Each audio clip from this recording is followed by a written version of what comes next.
Bismillahirrahmanirrahim. Assalamualaikum warahmatullahi wabarakatuh. Alhamdulillah. Wassalatu wassalamu ala rasulillah. Wa man walah. Subhanaka la ilma lana illa ma 'allamtana. Innaka antal alimul hakim. Rabbi shrah lana sudurana wa yassir lana umurana wahlul 'uqdatan min alsinatina yafqahu qawlana. Rabbi zidni ilma. Amma ba'du. Alhamdulillah, kita bertemu sekali lagi dalam siri soal jawab remeh-temeh tentang isu semasa. Tapi kita malu hendak bertanya, dan untuk episod yang pertama ini, kita akan lihat persoalan-soalan berkenaan dengan akidah dan kefahaman. InsyaAllah. Baik, soalan yang pertama. Ada kawan ajak masuk black metal. Seronok-seronok je kata mereka.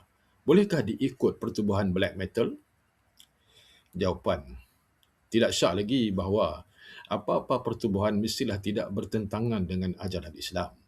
Kalau bertentangan dengan Islam, maka ia adalah salah dan mungkin juga sesat. Macam kumpulan black metal. Kalau dirujuk kepada gambar-gambar yang biasa ada pada kumpulan ini, rasanya gambar yang tidak sesuai. Merujuk kepada satu laman web seperti blackmetal.com sendiri, Masya Allah, dengan gambarnya, black metal juga sering terlibat dengan pemujaan syaitan, seks bebas, minum arak, menghina Al-Quran dan kefahaman tidak bertuhan. Pihak berkuasa agama juga telah menyiasat dan memantau kumpulan ini. Soalan yang kedua, saya tak berapa tahu tentang skinhead, tetapi saya tertarik dengan gaya hidup kawan-kawan yang ikut kumpulan skinhead. Macam mana dengan kumpulan skinhead ni? Okey. Jawapan. Kumpulan skinhead nampaknya bukanlah berasal dari negara Malaysia tetapi berasal dari negara Eropah. Dikatakan bahawa awal kemunculannya kerana masalah perkauman dan ketidakadilan sosial dalam masyarakat. Kumpulan ini mempunyai identiti yang tersendiri. Dikatakan bahawa kumpulan ini pun ada prinsipnya. Antaranya suka membuat kekecohan, seks bebas dan minum arak bersama. Ada juga amalan seperti mengoyak Quran. Sama ada benar atau tidak, kenalah disasat. Tetapi jika inilah prinsip yang dipegang, sudah pastilah ia satu fahaman yang jauh menyimpang daripada Islam. Khabarnya dalam kumpulan skinhead, ada lagi fahaman lain, umpamanya skinhead Nazi, skinhead Amerika dan macam-macam lagi. Satu lagi amalan yang menarik dalam kumpulan begini ialah amalan tatu. Tatu ini jelas hukumnya haram dalam Islam. Nampaknya banyak sangat pelanggaran ajaran agama dalam kumpulan begini. Kalau begitulah, wajarkah kumpulan begini diikuti? Soalan yang ketiga, ada dakwaan bahawa seseorang bomoh boleh mengetahui perkara gaib. Oleh itu adalah baik untuk kita berjumpa dengan mereka sebelum melakukan apa-apa kerja. Ini kira macam feng shui jugalah. Jawapan, dakwaan begini nampaknya tidak mempunyai sandaran Quran dan sunnah Nabi SAW. Bahkan diriwayatkan cerita bahawa satu rombongan datang berjumpa dengan Nabi SAW. Mereka menyembunyikan sesuatu dalam tangan mereka dan meminta Nabi memberitahu apakah yang ada dalam tangan mereka. Nabi memberitahu apakah yang ada dalam tangan mereka. Nabi SAW seraya bersabda, maksudnya bahawa baginda bukanlah seorang tukang tilik. Kalau Nabi SAW sendiri tidak mampu mengetahui apa yang ada dalam tangan mereka, sedangkan wahyu masih turun, bagaimana ada manusia yang berdabik dada bahawa mereka tahu perkara gaib?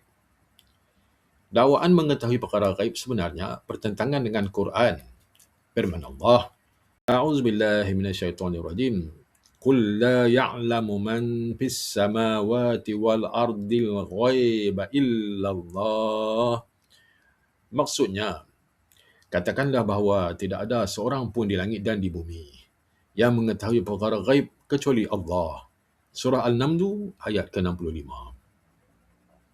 Cubalah kita buat sedikit eksperimen terhadap tukang tilik.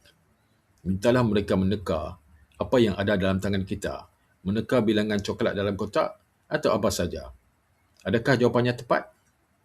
Hakikatnya ilmu tilik ini berdasarkan pertolongan daripada makhluk halus, iaitu jin. Walau bagaimanapun, jin pun bukannya mengetahui perkara gaib. Bahkan Quran menceritakan bahawa jin yang bekerja dengan Nabi Sulaiman alaihissalam pun tidak mengetahui bahawa beliau sudah meninggal dunia. Oleh kerana itu, mereka terus bekerja. Baik, soalan keempat. Berdasarkan pengalaman kawan-kawan, banyak ramalan tukang tilik adalah tidak benar dan jauh meleset. Begitu juga dengan ramalan bintang yang biasa tersiar di dalam akhbar. Jadinya bolehkah dipercayai tukang tilik dan ramalannya? Jawapan. Kalau sudah diyakini bahawa ramalan tukang tilik tidak benar, buat apa lagi untuk dipercayai?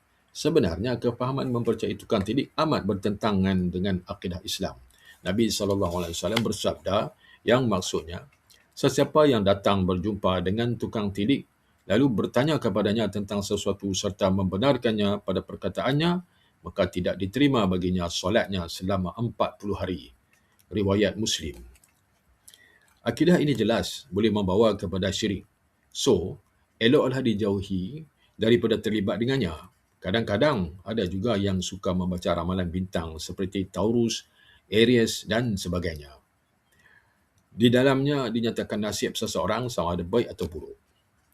Misalnya, mendapat kawan baru, kenaikan pangkat, putus cinta, putus sahabat dan sebagainya. Jelas ini juga termasuk dalam tilik nasib yang diharamkan. Seperti sihir, kajian bintang adalah antara ilmu yang mudah membawa syirik. Ada yang menyatakan bahawa mereka sekadar membaca, bukan mempercayainya. Membaca tidak salah, tapi mempercayainya adalah salah. Walau bagaimanapun, banyak lagi benda lain yang lebih bermanfaat untuk dibaca. Kalau selalu dibaca, lama-lama mungkin ia mewujudkan sedikit keyakinan. Soalan yang kelima. Ramai remaja dan tidak kurang juga golongan tua pergi berjumpa bomoh. Masing-masing dengan tujuan-tujuan yang tersendiri. Kata orang bomoh ini mengamalkan sihir. Adakah sihir ini baik? Jawapan, apa jua atas nama sihir biasanya tidak baik. Dan natijahnya juga tidak baik. Sihir ini ada kemasukan unsur syirik kepada Allah kerana ia memerlukan pertolongan jin syaitan. Jin syaitan ini bukannya senang hendak membantu manusia, kecuali jika manusia taat kepada perintahnya. Lagi kuat ketaatan kepada jin, lagi kuatlah sihir seseorang. Sihir amat dilarang keras oleh Islam. Sebenarnya tidak ada faedah dan kebaikan daripada sihir. Semuanya hanya merugikan sama ada di dunia maupun di akhirat. Bahkan sihir tergolong dalam 7 dosa besar dalam sabda Nabi SAW yang maksudnya, jauhilah 7 perkara yang membinasakan. Syirik kepada Allah, sihir, membunuh jiwa yang diharamkan oleh Allah, melainkan dengan hak, makan riba, makan harta yatim dan lain-lain. Riwayat Bukhari. Biasanya sihir mempunyai jampi mentera yang mengelirukan. Ada juga persembahan kepada jin tertentu seperti seekor ayam atau kambing. Pada kebiasaannya, ia mempunyai tujuan yang tidak baik seperti membalas dendam, memisahkan suami dengan isteri, mewujudkan permusuhan dan sebagainya. Kalau dilihat ranking senarai,nya sihir ini terletak nombor 2. Ranking ini jelas memberi gambaran betapa besarnya dosa sihir. Sihir mungkin boleh membawa kepada syirik dan kufur. Soalan ke-6. Orang yang pergi berubat dengan bomoh selalu diberi tangkal azimat sebagai ubatnya. Ada yang disuruh pakai pada lengan, diikat pada pinggang, dibuat kalung di leher dan sebagainya. Bagaimana dengan amalan memakai tangkal azimat ini? Bolehkah? Jawapan. Ada kedapatan orang yang memakai tangkal azimat dengan tujuan pengubatan. Tujuan itu baik, cuma kaedah itu nampaknya kurang menepati ajaran Islam. Kalau untuk berubat, semua penyakit ada ubatnya kecuali penyakit mati sahaja. Penyakit tua pun susah juga untuk diubati. Antara panduan Islam, sebagaimana dalam sabda Nabi SAW, yang maksudnya, jika ada sesuatu pada ubat kamu oleh kebaikan, maka pada 3 perkara ini iaitu minum madu, hirisan bekam dan bakar dengan api. Riwayat Bukhari. Secara roh hadis, ada 3 kaedah pengubatan iaitu makan ubat melalui mulut, pembedahan dan pembakaran. Mungkin kaedah cucuk termasuk dalam 3 kaedah ini. Banyak lagi sebenarnya hadis-hadis berkaitan perubatan. Sebagai contoh dalam kitab Sahih Bukhari, sahaja terdapat satu bahagian khas membincangkan masalah perubatan yang disebut kitab Al-Tib. Tetapi rasa-rasanya kaedah menggantung tangkal azimat tidak pun disebut dalam Quran dan sunnah Nabi SAW. Bahkan ada larangan terhadap kaedah ini dalam sabda Nabi SAW yang maksudnya, sesiapa yang menggantung tamimah, yakni tangkal, maka Allah tidak akan menyempurnakannya. Riwayat Ahmad dan Al-Hakim. Perkataan tamimah adalah bermakna benda yang digantung tengkok bagi menolak sihir dan sebagainya. Dalam masyarakat di sini, nampaknya ia disebut tangkal dan azimat. Soalan ketujuh. Di kampung saya, ada seorang bomoh. Kaedah pengubatannya hanya menggunakan jampi sahaja. Kesannya biasalah. Ada yang baik dan banyak juga yang tak baik. Bagaimana berubat dengan bomoh yang begini? Jawapan. Jampi ada yang harus dan ada yang haram. Jika jampi menggunakan ayat Quran, hadis atau doa, maka ia adalah jampi yang baik. Jampi sebegini termasuk dalam jenis doa kepada Allah. Persoalan jampi memang berlaku pada zaman sebelum Islam atau disebut sebagai zaman jahiliah. Apabila ditanya tentang jampi, Nabi SAW menjawab, maksudnya tidak mengapa dengan jampi selagi mana ia tidak ada padanya syirik. Diceritakan dalam kitab Sahih Bukhari bahawa ada beberapa sahabat Nabi SAW berjalan di satu tempat. Ada seorang pemimpin satu tempat telah dipatuk oleh binatang berbisa. Mereka meminta sahabat Nabi agar menjampi. Sahabat Nabi bersetuju untuk menjampi jika diberikan upah. Mereka bersetuju memberi upah dengan kambing. Sahabat Nabi radhiyallahu anhu pun menjampinya dengan surah Al-Fatihah. Dengan izin Allah, sembuhlah orang yang dipatuk tadi. Apabila ditanya kepada Nabi, baginda sallallahu alaihi wasallam ketawa dan ingin berkongsi upah tersebut. Soalan 8. Ada orang mengatakan bahawa semua agama adalah sama. Islam, Kristian, Yahudi, Hindu dan sebagainya adalah sama. Bolehkah diterima fahaman begini? Jawapan. Fahaman begini ada benarnya dan ada yang tidak benarnya. Daripada aspek akhlak, umpamanya, memanglah semua agama secara umum adalah sama, iaitu mengajak kepada nilai dan akhlak yang mulia. Menghormati jiran dan tetamu, menolong orang susah, menghulurkan bantuan dan sebagainya adalah aspek persamaan antara Islam dan agama lain. Walau bagaimanapun, Islam berbeza daripada aspek akidah dengan agama yang lain. Islam mengajak kepada mentauhidkan Allah dan ibadat kepada Allah. Tuhan adalah Esa. Islam adalah agama yang diridai Allah. Sebagaimana firman Allah Subhanahu wa taala, A'udzubillahi minasyaitonirrajim. Innad dina indallahil Islam. Maksudnya sesungguhnya agama di sisi Allah adalah Islam. Surah Ali Imran ayat ke-19. Bahkan agama lain tidak akan diterima. Firman Allah, A'udzubillahi minasyaitonirrajim. وَمَنْ يَتَّبِغِ غَيْرَ الْإِسْلَامِ دِينًا فَلَنْ يُقْبَلَ مِنْهُ وَهُوَ فِي الْآخِرَةِ مِنَ الْخَاسِرِينَ. Maksudnya, sesiapa yang mencari agama selain Islam, maka tidak diterima daripadanya dan dia di akhirat termasuk daripada golongan yang rugi. Surah Ali Imran ayat ke-83. Aspek tauhid inilah sebenarnya pembeza antara Islam dengan agama yang lain. Walaupun Yahudi dan Kristian asalnya adalah agama samawi, iaitu agama langit, namun sedikit perbezaan dengan akidah Islam menjadikan ia agama yang tidak sama dengan Islam.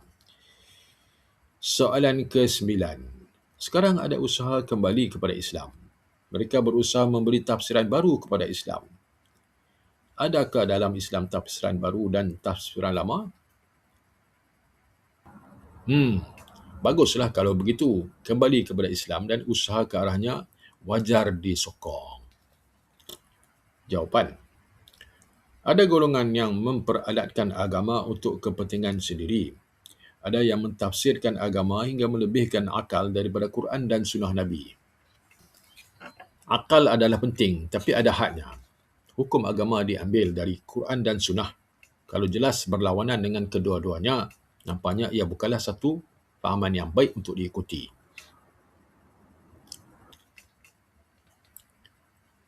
Contohnya, ada yang menyeru kepada persamaan jantina. Usaha itu baik tetapi sampai mengharuskan wanita menjadi imam solat Jumaat. menghapuskan sistem faraid atau pusaka Islam yang memberi bahagian yang lebih besar kepada anak lelaki, memberi kuasa isteri menceraikan suami, dan sebagainya adalah kefahaman yang tersasar daripada ajaran Quran dan Sunnah. Oleh itu, sentiasalah berwaspada. Seeloknya kita menjadikan pihak berkuasa agama seperti JAKIM, Jabatan Mufti, ulama muktabar dan sebagainya sebagai rujukan. Soalan ke-10. Kata seorang kawan, niat atau nawaitu itu penting. Apa yang kita buat atau kita pakai tak penting. Nak pakai apa pun atau nak berbogel sekalipun, niat mestilah elok. Katanya lagi bahawa Nabi sendiri yang menyatakan bahawa takwa itu terletaknya di hati, bukan pada pakaian. Apa pandangan Ustaz terhadap kata kawan saya ini? Disclaimer, saya bukan Ustaz, saya baru nak start. Jawapan, memanglah niat itu penting. Tetapi kalau niat sahaja tanpa amal, tetap berdosa juga. Ada yang kata bahawa kita tak perlu susah-susahkan diri untuk solat, puasa dan sebagainya. Hanya memadai dengan niat pun sudah cukup. Hei, ini pahaman baru mana pula?